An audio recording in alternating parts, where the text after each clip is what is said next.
Welcome to mission APSC AG YouTube channel. আজি আপোনালোকৰ কাৰণে লৈ আহিছোঁ অইল ইণ্ডিয়া লিমিটেডৰ ফালৰ পৰা অহা ইঞ্জিনিয়াৰিঙৰ ভেকেঞ্চি। মেইনলি অইল ইণ্ডিয়া লিমিটেডে কণ্টেক্সুৱেল বেচিছত ইঞ্জিনিয়াৰিং ভেকেঞ্চি উলিয়াইছে। মেইনলি যিসকলে বেচেলৰ ডিগ্ৰী ইন মেকানিকেল ইঞ্জিনিয়াৰিঙত কৰিছে 4 year duration from government recognise university or institute. আৰু ইয়াতে পষ্ট কোৱালিফিকেশ্যন বা ৱৰ্ক এক্সপিৰিয়েঞ্চ হিচাপে 3 বছৰ এনি গভৰ্ণমেণ্ট পাব্লিক বা প্ৰাইভেট ছেক্টৰত কাম কৰিব লাগিব বুলি ইয়াতে লিখিছে। টোটেল পষ্ট ওলাইছে 5টা, যিটো মেকানিকেল ইঞ্জিনিয়াৰিঙৰ পষ্ট হয় এইখিনি। আৰু ইয়াতে টোটেল যিটো চেলাৰী ৰখা হৈছে 70,000 লিখা হৈছে। মিনিমাম এজটো 24 years আৰু মেক্সিমাম এজ লিমিটটো 40 years ৰখা হৈছে। আৰু ইয়াতে পষ্টিং ক'ত হ'ব এইখিনিও লিখি দিছে, for immediate engagement at the pipeline headquarter Guwahati, অৰ্থাৎ গুৱাহাটীতে পষ্টিং হ'ব। চ' যিসকল ইণ্টাৰেষ্টেড হয়, যিসকল মেকানিকেল ইঞ্জিনিয়াৰিঙৰ ব্ৰাঞ্চৰ হয়, যিসকলে BE কৰিছে আৰু 3 বছৰ ৰিলিভেণ্ট এক্সপিৰিয়েঞ্চ আছে, তেওঁলোকৰ কাৰণে এই পষ্টটো তেওঁলোকে এপ্লাই কৰিব পাৰে।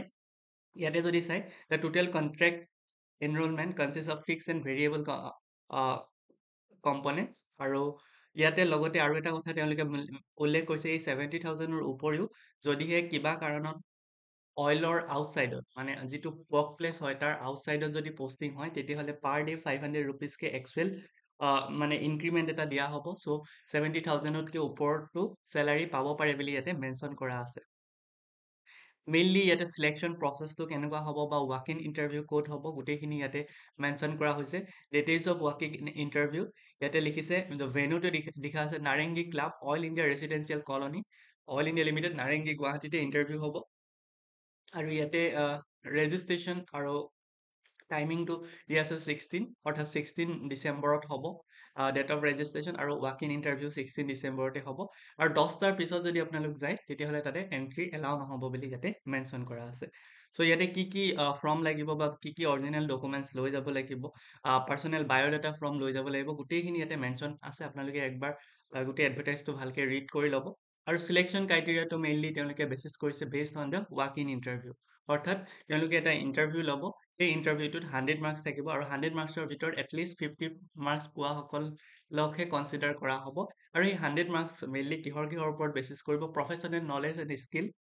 মেইনলি যিটো মেকানিকেল ইঞ্জিনিয়াৰিং ব্ৰাঞ্চ হয় তাৰ ওপৰত 50 মাৰ্কছ আহিব। তাৰপিছতে professional knowledge and skill in allied discipline, আৰু লগতে তাৰ এলাইড ডিচিপ্লিনত যদি প্ৰফেচনেল নলেজ বা স্কিলছ আছে তাতো মাৰ্কছ আছে। ইয়াৰ উপৰি ছফ্ট স্কিল আৰু পাৰ্চনেল এট্ৰিবিউটছ, এই গোটেইকেইটা মিলি পেলাই 100 মাৰ্কছ হ'ব। আৰু 100 মাৰ্কছৰ ভিতৰত on the basis of merit যোনে বেছি মাৰ্কছ পায় তাৰ ওপৰত বেচিছ কৰি পেলাই তেওঁলোকে চিলেক্ট কৰিব।